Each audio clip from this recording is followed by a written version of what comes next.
Welcome to You Are the Answer, the podcast that helps you reconnect with the most powerful healer you know, your own body.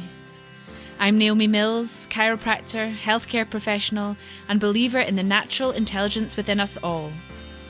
In this podcast, I explore what it means to trust your body, decode its signals, and take ownership of your well-being without quick fixes or health fads. Whether you're just beginning your journey or deep in transformation, I'm here to guide you back to the truth. You are not broken. You are the answer.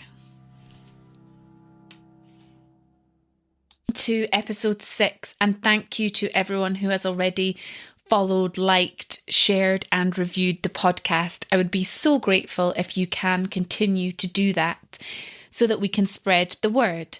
Now, this episode is going out between Christmas and New Year, and traditionally in our culture will be a time when maybe you're thinking about some of the changes that you want to make in the next calendar year in your life and in your health. Maybe you're reflecting back on the year that's been. And I will say this is a great time for reflection because energetically in wintering, that's what we're supposed to be doing, is turning in, but not the best time for action. Nevertheless, I'm going to talk to you today about all of the things that you can start to think about adding into your life to increase that capacity for holding stress. So in one of our very first episodes, I talked about your plate of stress, how much physical, chemical and emotional stressors you have been collecting and carrying since your birth, actually. And the honest truth is, when I have two people come into my practice, and let's say they're both 25 and they've got lower back pain, we'll make it really simple. One person might be really, really struggling and in lots and lots of pain, and the other one might not be. One will get much faster, much quicker than the other. And the differences that I find in why people present as they do and how they heal is always found in the history of their central nervous system and in the lifestyle they're leading today. Because when you have too much stress and not enough stress release, this is when it starts getting expressed in the body, either through illness, sickness and pain, or through an inability to adapt and heal and overcome. So today, this is important stuff because it's we've had a look at where some of our issues might be coming from, and it's literally step one of what you might want to begin thinking about doing. And the reason I say it like that is if you leap in too quickly and plan too much and try and rewrite your life overnight, which is the temptation for a lot of us at New Year, or it's what's been taught to us culturally, you are more than likely setting yourself up for failure. And one of the tips that I give in the You Are the Answer book that really worked for me was this idea of doing something super simple for 30 days, setting yourself up for success, something very small and achievable that's still a step in the right direction. Because when you do that, you are teaching your subconscious that you are consistent and you are reliable and that you are able to make sustainable change. And then you can just, over time, increase the changes that you're making, but you've already trained yourself to show up and to be consistent. I actually want to share with you at this point a poem, actually, by the poet and philosopher Rumi, which is a great favourite of mine. And if you ever come to one of my in-person or online events, I love sharing stories and poetry. But I thought this one was very interesting for the podcast. I happened to randomly open the page on it just yesterday. And it's called I Am Your Cure. I am your cure. Be patient with pain. I am your friend. Don't look elsewhere in vain. Even if you lose, don't say you've lost. Be happy with the race, since I am your prize. And I guess I want to share this before we go into all of the actions you can take to help ground your nervous system and regulate yourself better by taking a moment to appreciate any pain, any problems, whether it's poor hormone regulation or bad sleep or difficulty focusing, being in a state of stress. It also is a gift and a friend, because it is your body expressly showing you that what it needs is something other than what you're giving it. And today we're going to look at what some of those things might be, but not in such a way as to reject or push away the signals that your body is giving you, but to honour the silver lining of being unwell in any way, shape or form is, okay, there's a message here. What's the lesson that I need to learn so that this doesn't happen again, so that I can build resilience and strength and health for the future?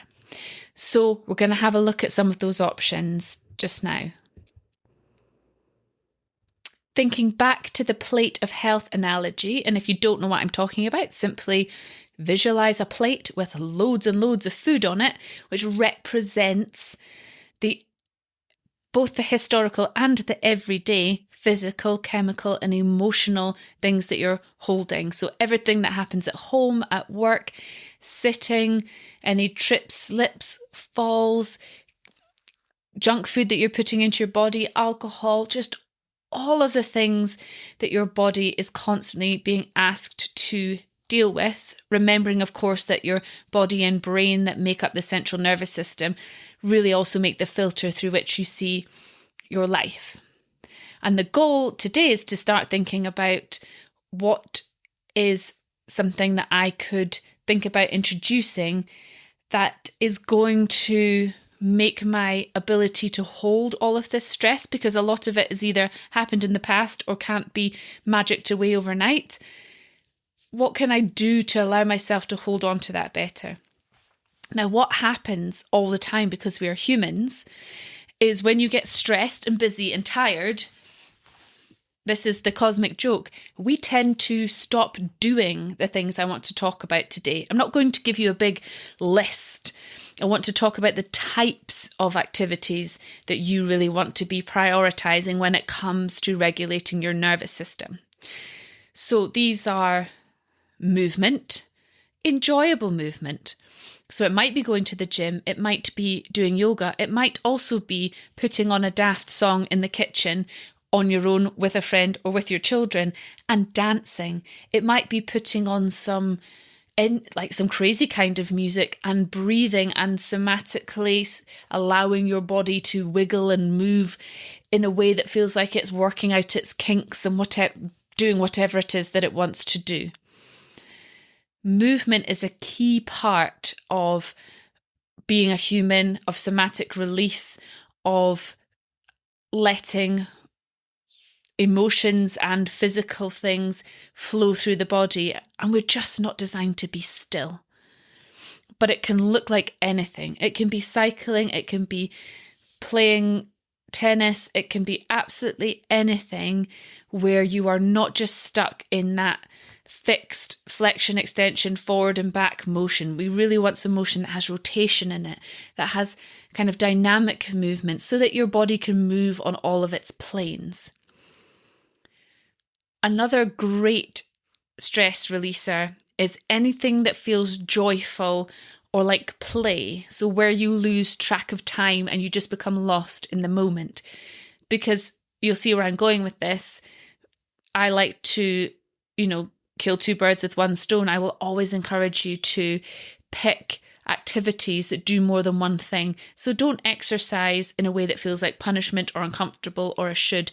Find a way of moving, dancing, swimming, whatever, that feels joyful, that doesn't feel like a chore. What's great for your nervous system is somewhere that feels creative and safe. So we're also including hobbies here, because what happens when we get stressed? We cancel the cinema trip with the friends, we don't make it to the gym, we don't go for that massage or go to the class that we'd booked. We certainly don't think about sitting down and colouring or sewing or painting or jigsawing. And yet all of these things have within them that magic of grounding your nervous system, either because they're fun, because they're physical, because they make us feel safe, they make us be in the moment and forget perhaps whatever it is that our brain is calling us to worry and stress about. And I know you know this stuff. We've all heard this stuff. But I guess what you don't often hear in your very heart and soul, what you don't take to heart, is that important. And it's really that simple. There is no magic secret that somebody hasn't told you yet. I get this a lot when it comes to exercise in particular, but a lot of the time you will see influencers or famous people or people trying to basically grab your attention online by doing something wacky and strange, because that is what garners attention. But it's not necessarily what that person is doing or has done to build that physique. So the things that we're asking you to think about today are very simple, and they don't have to cost money, but they do take commitment, consistency, and a little bit of self-reflection. So we've got the things you would think about, things that are creative, things that are fun, things that involve movement. Nature is a huge one for me. Nature is already designed to bring us back into the present moment, to calm us, to make us feel like we're connected to something bigger than ourselves, which really does help you have that feeling of it's not all happening only to me. So it could be walking, it can be barefoot walking, just standing, grounding yourself on the floor. You can admire a flower, you can touch a tree, you can pet an animal.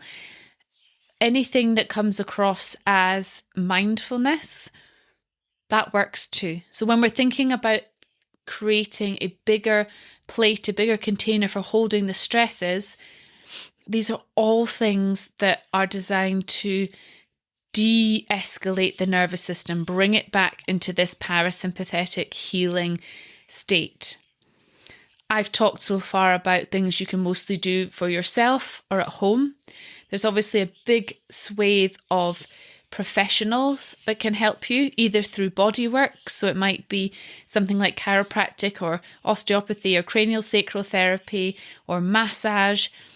It could also be things like Reiki or aromatherapy or acupuncture. It could be a personal trainer, a nutritionist, people from outside of your realm of expertise that all have different ways of tapping into your nervous system. Retreats and events based around the nervous system will also be really, really valuable here too.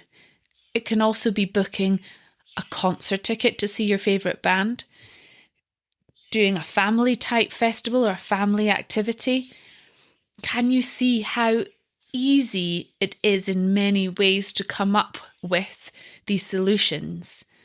But then you match that with your daily diary and your habits, and if I'm honest, where you've been willing to invest your money in the past, and suddenly you're not doing any of these things because we're being taken away into these stressful situations and not prioritizing the more, quote, fun and relaxing things, which are not treats or just to be there when we've got time or we can afford it. They're actually completely essential to maintaining our health and well-being as we move through life. And as Rumi has so eloquently put it in his poem, whatever it is your body is expressing to you or your mind is expressing to you, that's the prize from your race. And so how fast are you running right now? How hard are you going? How much are you pushing versus pulling in all that you need to move forward, so that you are almost like being pushed by this beautiful wind of vibrancy from behind rather than dragging yourself forward or being dragged. The key difference between the two, I find, is where you are able to consciously create a lifestyle that has more stress releasers than it does stressors. And of course, then you get to be a bit clever by prioritizing and picking activities that maybe involve more than one of the elements we talked about today. They're fun and social and moving and this and that. As many good things as you can possibly get that will bring your nervous system into a state of healing and ease and peace, which is what we all deserve. So for this end of 2025, I will wish you much peace and just allow what we've talked about today to percolate in your subconscious. You don't need to immediately commit plans and Google opportunities, but just allow a few days or weeks, allow yourself to move into this next year with your subconscious now alerted to the fact that you need more fun, joy, presence, connection in your life. You may need somebody to physically work with your body to help that to happen.